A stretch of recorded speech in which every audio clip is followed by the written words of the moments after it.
3 on force and laws of motion, है ना। Already 2 lectures हम इस पे कर चुके हैं। So let us continue force and laws of motion, and this is lecture number 3rd। चलिए, न्यूटन का सेकेंड लॉ हमें याद है, बाय न्यूटन सेकेंड लॉ क्या था?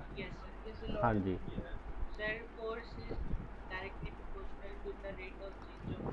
Force is directly proportional to rate of change of momentum, है ना। मैं इसको शॉर्ट में लिख रहा हूँ, this is change in momentum, and वो डेल्टा टी लिखो या सिर्फ टी लिख दो, no problem, that is the time taken. Delta P stand for change in momentum और T stand for time taken. Okay, यही बात है। अच्छा, इसमें ज़रा टाइम के ऊपर मैं आपका ध्यान देना चाहता हूँ। टाइम इसके इन्वर्सली प्रोपोर्शनल है। डेल्टा पी को छोड़ देते हैं तो फोर्स टाइम के इन्वर्सली प्रोपोर्शनल है। मतलब अगर चेंज इन मोमेंटम सेम है, कांस्टेंट है, ठीक है, मान लीजिए 2 बॉडीज़ हैं और उनका चेंज इन मोमेंटम सेम है, सेम मतलब एक जैसा ही मोमेंटम का चेंज है। दोनों बॉडी शुरू में सेम वेलोसिटी से चल रही थी, बाद में दोनों रुक गई, ठीक है। लेकिन टाइम अगर चेंज इन मोमेंटम सेम है तो फिर फोर्स तो टाइम के इन्वर्सली प्रोपोर्शनल है। इसका क्या मतलब है? इसका मतलब है अगर ये टाइम लेस हुआ, कम लगा मोमेंटम के चेंज के लिए, तो ये तो इन्वर्सली है ना, तो फोर्स लार्ज लगेगा। बड़ी इंपॉर्टेंट बात आपसे डिस्कस कर रहा हूँ। अभी मैं एक्सप्लेन करता हूँ और एक्सप्लेन करता हूँ। अगर मोमेंटम के चेंज होने का जो टाइम है वो ज़्यादा हुआ तो फोर्स लेस हो जाएगा। फोर्स टाइम के इन्वर्सली प्रोपोर्शनल, टाइम ज़्यादा तो फोर्स लेस। हाँ, मोमेंटम का चेंज अगर सेम है तो, ठीक है।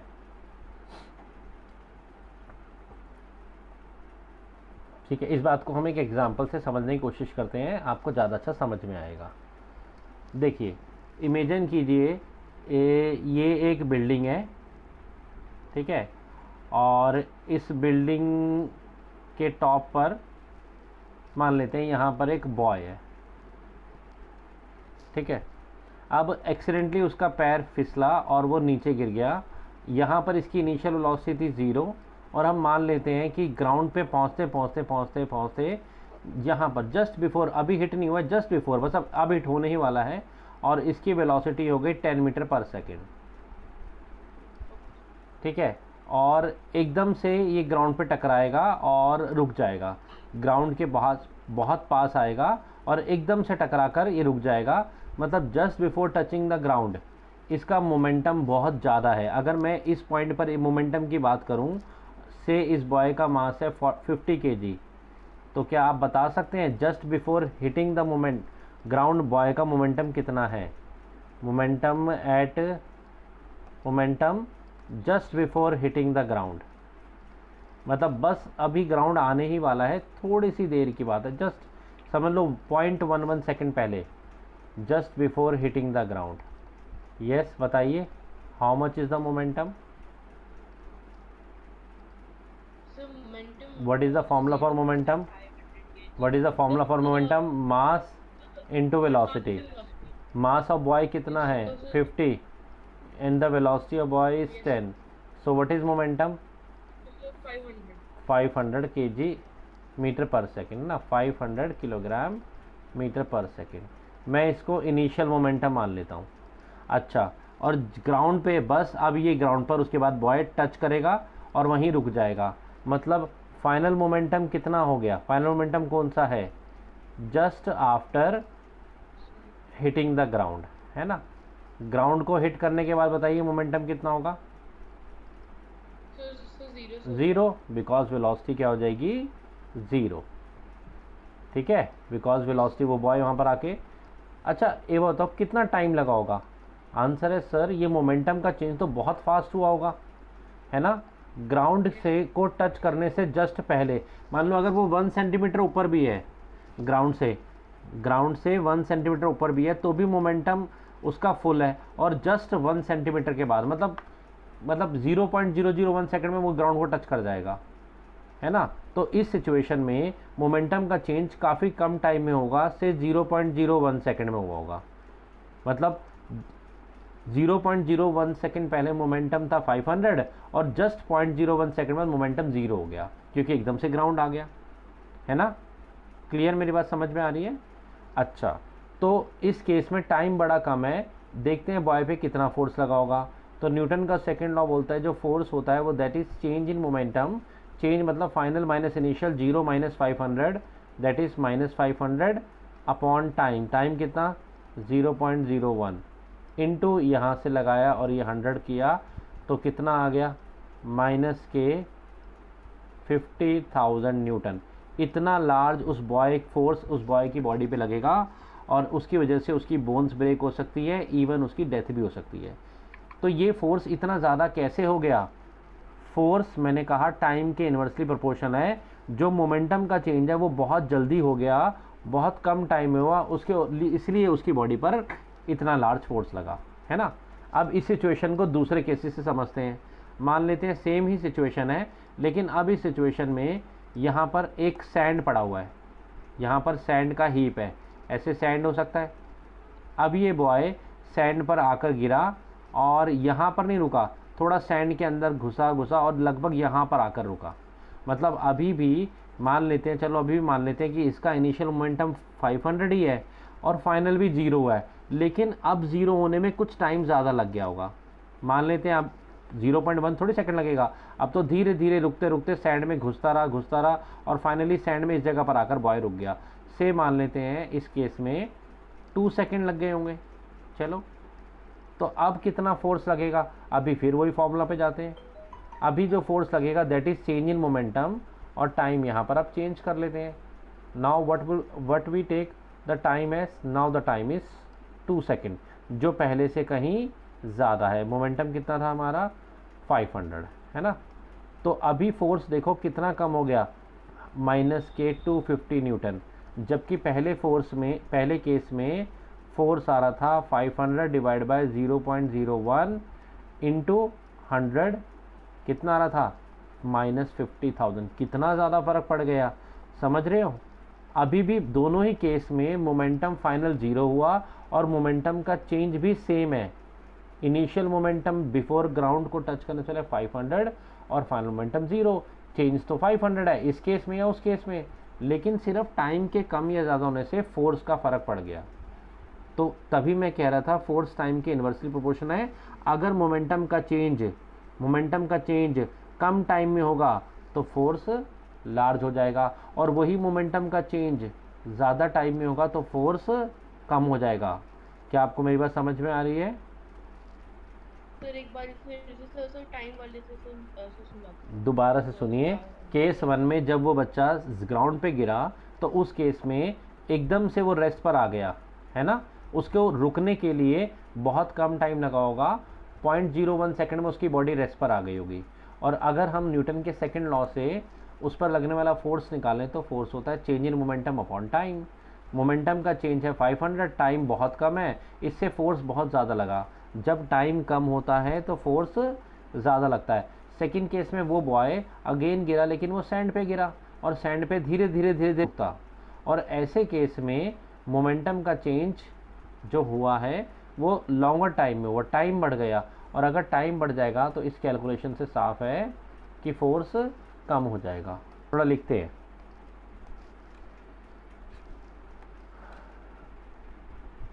इफ मोमेंटम चेंजेस फास्टली, अगर मोमेंटम फास्टली चेंज हो जाएगा मतलब टाइम लेस होगा। फास्टली चेंज मतलब एकदम से चेंज हो गया, तो ऐसे केस में फोर्स ज़्यादा हो जाएगा, फोर्स विल बी मोर। क्यों? Because force is inversely proportional to time, I am saying this. और अगर change of momentum, if P momentum changes slowly, if momentum changes slowly यानी कि मोर टाइम में, देन फोर्स लेस हो जाएगा। बस हम ये कह रहे हैं। तो अगर आप फोर्स को कम या ज़्यादा करना चाहते हैं तो टाइम का चेंज करो, मोमेंटम का फास्ट चेंज करो, ठीक है। मोमेंटम का चेंज अगर आप फास्ट करेंगे तो फोर्स आपको ज़्यादा लगाना पड़ेगा, है ना। जैसे अगर आपको ये फुटबॉल है, उसका ब्रेक मिल जाएगा। ये फुटबॉल है, अगर आपको इसको किक करना है, अगर इस फुटबॉल को एग्जाम्पल समझते हैं, मान लीजिए फुटबॉल रेस्ट पे है 0 पे, आप चाहते हैं कि ये यहाँ से जाए और इसकी वेलोसिटी 10 मीटर पर सेकेंड हो, मतलब एकदम फास्टली जाए, तो आपको फोर्स ज़्यादा लगाना पड़ेगा, है ना, क्योंकि आप इसका मोमेंटम का चेंज काफ़ी कर रहे हैं। और अगर आप चाहते हैं नहीं ये तो 0 पर है और आराम से जाए, से 1 पे चले जाए, तो आपका कम फोर्स भी काम कर जाएगा, ठीक है। मैं यही तो कह रहा हूँ, अगर मोमेंटम का चेंज फास्टली होता है तो फोर्स ज़्यादा लगेगा। एक्चुअली में इतना समझाने की ज़रूरत ही नहीं है, यहाँ पर सब कुछ लिखा है। Force is directly proportional to P. अगर चेंज इन मोमेंटम सेम है, फिक्स्ड है, कांस्टेंट है, तो फोर्स टाइम के इन्वर्सली प्रोपोर्शनल है। अगर मोमेंटम का चेंज दोनों ही सिचुएशन में एक जैसा होना है तो फिर फोर्स टाइम पे डिपेंड करेगा।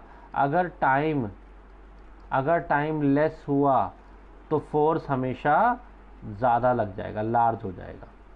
अगर मोमेंटम का चेंज कम टाइम में हुआ, अभी वो बॉय कंक्रीट फ्लोर पे गिरा था तो उसका मोमेंटम का चेंज कम टाइम में हो गया तो उसकी बॉडी पे लार्ज फोर्स लगा। और अगर वही बॉय सैंड पे गिरे तो मोमेंटम के चेंज होने में टाइम ज़्यादा लग जाएगा, तो फोर्स कैसा हो जाएगा, फोर्स लेस हो जाएगा, उस बॉय के बचने के चांसेस ज़्यादा हो जाएंगे। बोलो क्लियर। यहाँ हम ये क्यों सीख रहे हैं फोर्स वाला कंसेप्ट, बिकॉज हमें application of Newton's second law समझनी है। ओके। क्या आपने कभी क्रिकेटर को किसी को कैच पकड़ते हुए देखा है? जब भी क्रिकेटर यस कैच मैंने। पकड़ता है तो वो बॉल को यहाँ पर नहीं रोक के रखता, वो अपने हाथ के साथ बॉल को थोड़ा सा नीचे लेके जाता है और अपने हाथ को लोअर करता है। वहीं पर अपने हाथ को अकड़ा के नहीं रखता, वो हमेशा अपने हाथ को क्या करता है, लो डाउन करता है। ऐसा क्यों करता है? क्योंकि वो जानता है कि अगर मैंने बॉल को यहीं कैच करने की कोशिश करी तो क्या होगा, बॉल का जो मोमेंटम है इसी स्टेज पर अगर मैंने कैच करने की कोशिश करी तो बॉल का मोमेंटम यहीं ज़ीरो हो जाएगा। और बॉल का मोमेंटम जीरो यानी कि चेंज बहुत फास्ट हो जाएगा, तो मेरे हाथ पे इंजरी आ सकती है। लेकिन अगर मैं धीरे धीरे उसको यहाँ पर लाकर अपने हाथ को रोकूंगा तो मोमेंटम का चेंज लार्ज टाइम में होगा, मेरे हाथ पे इंजरी बच जाएगी, ठीक है। एप्लीकेशन लिखे, समझ में आ रहा है? अ क्रिकेटर, नोट करते हैं, एक ही लैंग्वेज दिखाते सबकी ऐसे ही है। A cricketer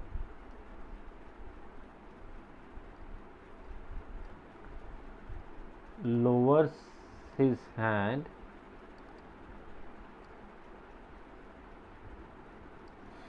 while catching a ball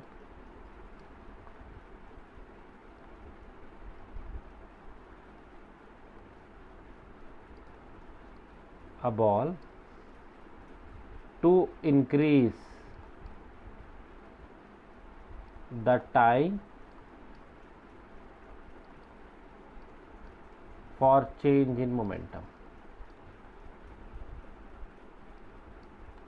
finally तो बॉल का मोमेंटम ज़ीरो होना है, बॉल को रुकना है, बट वो अपने हाथ को नीचे ले जाता है बिकॉज वो जानता है ऐसा करने पे टाइम इंक्रीज हो जाएगा, बॉल एकदम से नहीं रुकेगी, धीरे धीरे रुकेगी। Now as time is increase तो फोर्स क्या हो जाएगा बताइए? फोर्स तो टाइम के इन्वर्सली प्रोपोर्शनल है।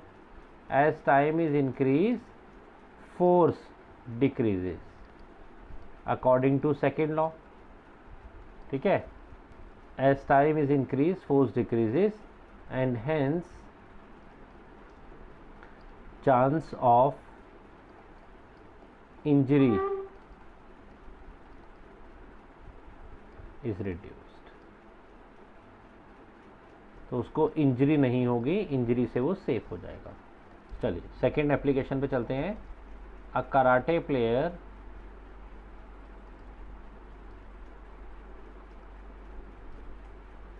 is able to break the pile of ice या pile of कुछ भी वुड भी हो सकता है, with a single blow of his hand with a single blow of his hand. कैसे कर पाता है? Because he moves his hand so fastly in the air. Normal person तो डर जाएगा, हाथ को स्लो कर देगा, बट इसने प्रैक्टिस करी है और बार बार क्या करता है, so fastly in air, he moves his hand so fastly in air such that the time taken for change in momentum, time taken for change in momentum, change in momentum के लिए ये symbol use कर लेता हूँ, ठीक है, is very less. अपने हाथ को इतनी जल्दी मूव करेगा कि टाइम काफ़ी कम हो जाए. एज टाइम डिक्रीजेस, और जैसे ही टाइम डिक्रीज होता है फोर्स इंक्रीज हो जाएगा. ठीक है, as time decreases force increases और he can able to break the pile of ice. समझ रहे? According to Newton's second law. Second law यही तो बोल रहा था, अगर मोमेंटम का चेंज सेम है तो सब कुछ टाइम पे डिपेंड करेगा. उसने हवा में इतना फास्ट हैंड मूव करा कि टाइम कम लगा, फोर्स ज़्यादा लगा. Clear? So our next topic is Newton's second law is the real law. Second law is the real law. Real law of motion. Why? ऐसा क्यों है? Because both first law and the third law. Because both first law, Newton's first law, both, yes, because both first law and third law can be derived from या can be obtained from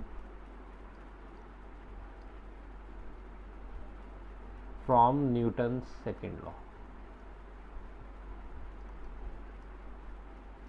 Newton's के second law से ये दोनों law obtain किए जा सकते हैं. ठीक है, थर्ड लॉ तो अभी हम पढ़ेंगे, तो वो तो तब बात करेंगे. फर्स्ट लॉ को कैसे डिराइव करेंगे वो मैं आपको दिखाता हूँ अभी. क्वेश्चन अगर आ जाए why this is real law, तो इसका आंसर है because first law and third law both can be obtain from Newton second law. कैसे? शो कीजिए, देखिए ज़रा. बाय सेकेंड लॉ चलते हैं. By Newton second law we know that Newton second law we know that F is equal to mv minus mu upon t. यही है ना second law? Correct? Yes sir. अगर हम इसमें F को zero कर दे, F जो लग रहा है एक्सटर्नल उसको ज़ीरो कर दे, दिस इज F एक्सटर्नल, तो क्या बन जाएगा? Zero is equal to T भी उधर जाके zero, mv minus mu. Yes, mu को भी ज़रा लेफ्ट साइड में शिफ्ट कीजिए, नेगेटिव हो जाएगा positive, is equal to mv. m से m cancel, u is equal to v. u is equal to v, यही तो फर्स्ट लॉ है. ज़रा ध्यान से पढ़िए. अगर बाहर से लगने वाला फोर्स ज़ीरो हो जाए तो u जितना है उतना ही v होगा. अगर बॉडी रेस्ट पर है तो फाइनली भी रेस्ट पर रहेगी, और अगर वो किसी स्पीड से चल रही है तो थोड़ी देर बाद भी उसकी स्पीड वही रहेगी. स्पीड में कोई चेंज, वेलोसिटी में कोई चेंज नहीं आएगा. यही तो फर्स्ट लॉ था. अगर बाहर से लगने वाला एक्सटर्नल फोर्स जीरो हो जाए तो u और v दोनों बराबर इक्वल हो जाते हैं. This is first law. बोलो यस और no.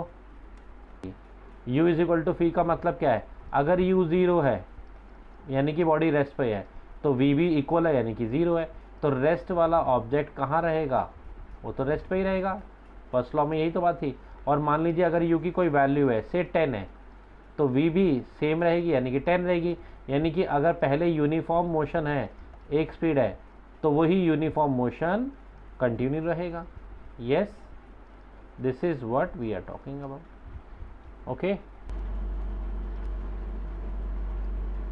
so let us talk about Newton's third law. What is Newton's third law? पहले इसकी स्टेटमेंट लिखते हैं, फिर इसको समझने की कोशिश करेंगे। न्यूटन्स का थर्ड लॉ क्या है? न्यूटन का third law, to every action, action कुछ नहीं है, एक फोर्स है, let it be force, F1 इसका नाम रख लेते हैं। To every action, Newton ji कह रहे हैं there is an equal and opposite reaction, there is an opposite way. Equal and opposite reaction.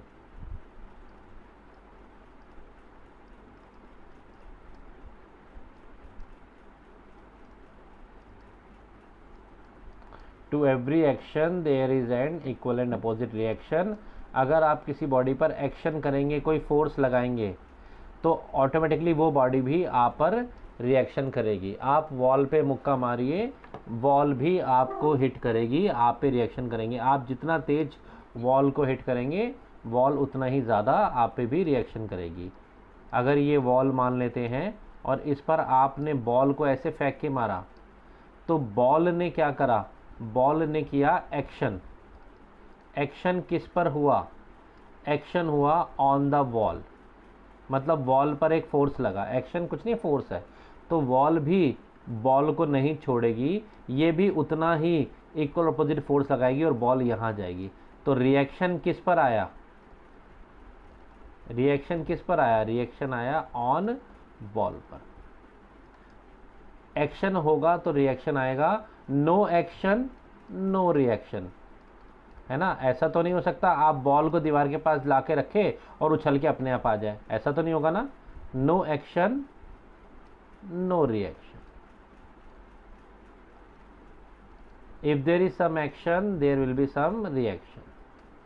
Mathematically हम लिख सकते हैं F1 पहला वाला force, that is action, is equal to दूसरा force F2, that is reaction. Action से हम ये कह रहे थे, अगर F1 एक्शन है तो उसी के इक्वल एक रिएक्शन फोर्स भी आ जाएगा। If there is some action there will be some reaction. लेकिन एक माइनस का साइन लगा दिया हमने, क्या मतलब है इस बात का? इसका मतलब है ये दोनों फोर्स इक्वल एंड अपोजिट है, ठीक है। Action and reaction force are equal. Sir हाँ जी, मुझे पूछना, सर ये जो सर न्यूटन का sir 18 are equal in magnitude.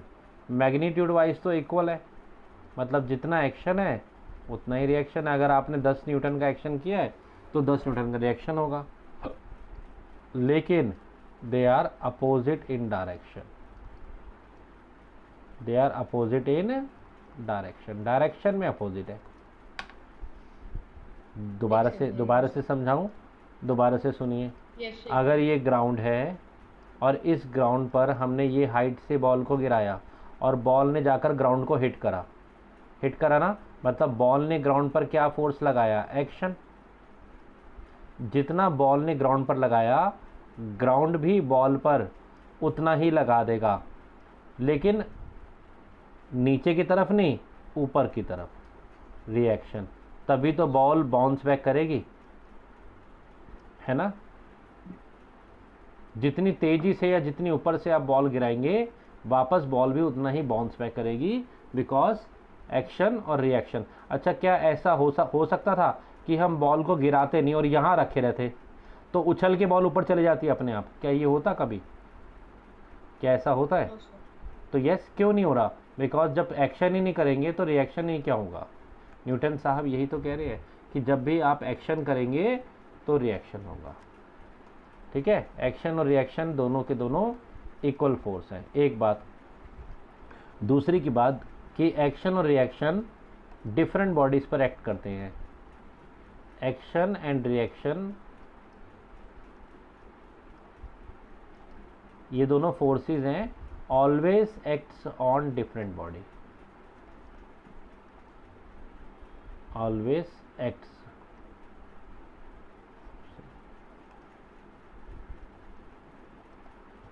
On different bodies. क्या मतलब है इस बात का?